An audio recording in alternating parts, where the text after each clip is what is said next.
istina i prave vrijednosti.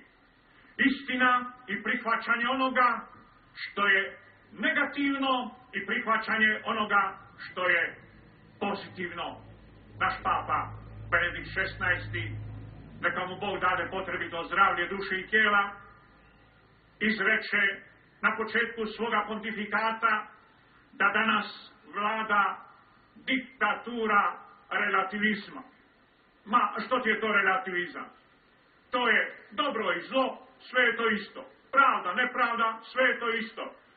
Ružno i tužno, sve je to isto. Bog i vrag, sve je isto. Ma, ne može biti isto i nije isto.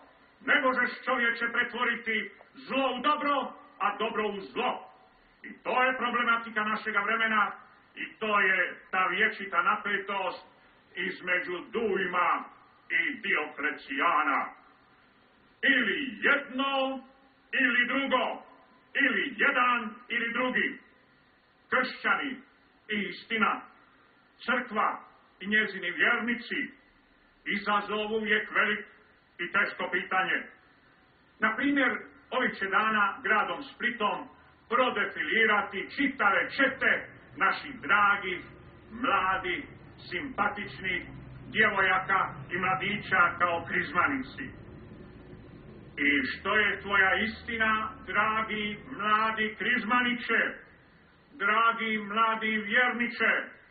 Glumiš li kršćanina ili u tebi živi vjera u jednoga Boga, Oca svemogućega, stvoritelja neba i zemlje, kako te ono krizmatelj na krizmi pita? Duje ili Dioklecijan? Pitanje je sad. Mladi čovječe, što ti se sviđa? Što je za tebe in? Što to hoće reći? Kršćanin i demokracija, a kako je to lijepo, svi smo pred zakonom isti, svi imamo osnovna ljudska prava, svi imamo pravo na izražavanje svojega mišljenja. Tako piše. Ali kad je prije 7-8 mjeseci jedan biskup u nas izrekao svoje mišljenje o tome da bi predsjednik države mogao biti i katolik, digla se toliko buka do te mjere da je ta pomisao, pomislite, proglašena povredom ni manje ni više nego Ustava. Što je to istina, gospodo moja? Što je to istina kad kažeš riječ demokracija? Pitanje za pitanjem, susret Dujma i susret Dioklecijana. Građani Hrvatske, istina. Politika i političari, istina. Velika većina naših dragih, uglednih političara je krštena. I Dujam ili Dioklecijan, pitanje je sad. Što je istina? Onome što se tako često na svim stranicama piše, u svim vijestima vrti. Što je to istina o Jasenovcu? Što je to istina o Blajburgu? Što je to istina o jamama? Što je to istina o zatvorima? Što je to istina o kolonama smrti? Što prepoznati kao istinu? Da nitko ne mora lutati, nego da zna istinu, cjelovitu, svu istinu. Naš Isus reče, poslaću na vas duha istine, kojega ovaj svijet ne prima i ne poznaje, ali on će vas poučiti u svu istinu. Mi želimo svu istinu, želimo cjelovitu istinu, želimo nepatvorenu istinu, ne želimo polovičnu istinu, jer je polovična istina vrlo opasna istina. Istina i istinoljubivost, to je srce morala. Bez istine, bez istinoljubivosti, morala nema. Čitanje novina i istina. Zar u nas zbilja sve tako opet crno, kako nam to običavaju prenositi naše tako često brojne crne kronike u dnevnim listovima? Kako i na koji način prepoznati među mladim huliganima da ima i mladih koji su odlični, da ima studenata koji pametno uče, koji zarađuju svoj kruh, koji žuljeve oca i majke cijene? Kako prepoznati među njima mnoštvo odličnih djevojaka, mnoštvo mladih majki koji ne prezaju ni pred poteškoćama i rađaju 3., 4., 5. dijete. Kako to prepoznati i kako o tome pisati?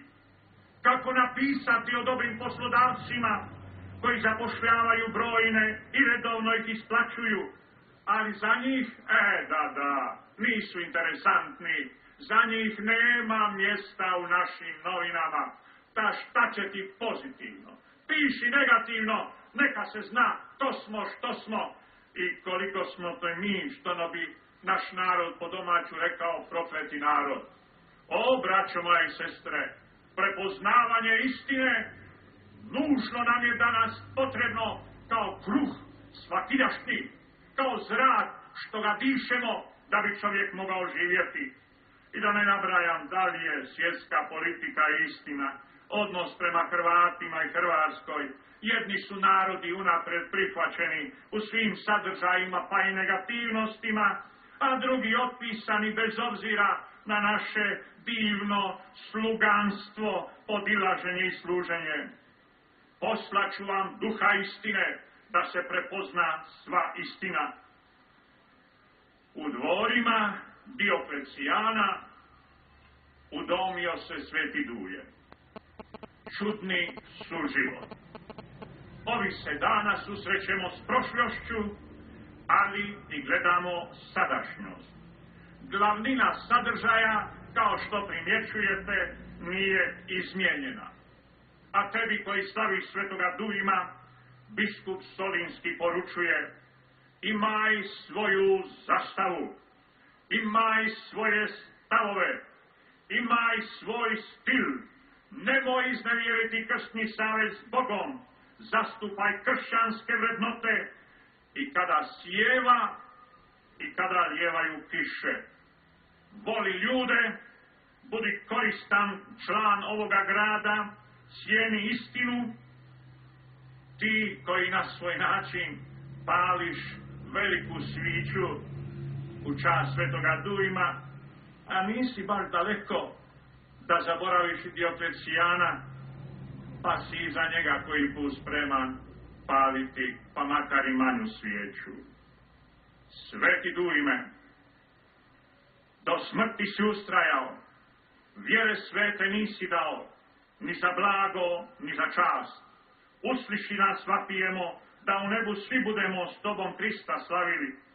Onog Krista, oko čijeg oltara smo se danas okupili, kojemu je Pilat čudnu riječ, što je istina, doviknuo, ali onog Krista, kojega, nadam se, ti i ja volimo, cijenimo, kojemu neka je slava i čast i sada, i vazda, i u vijeke vjekova,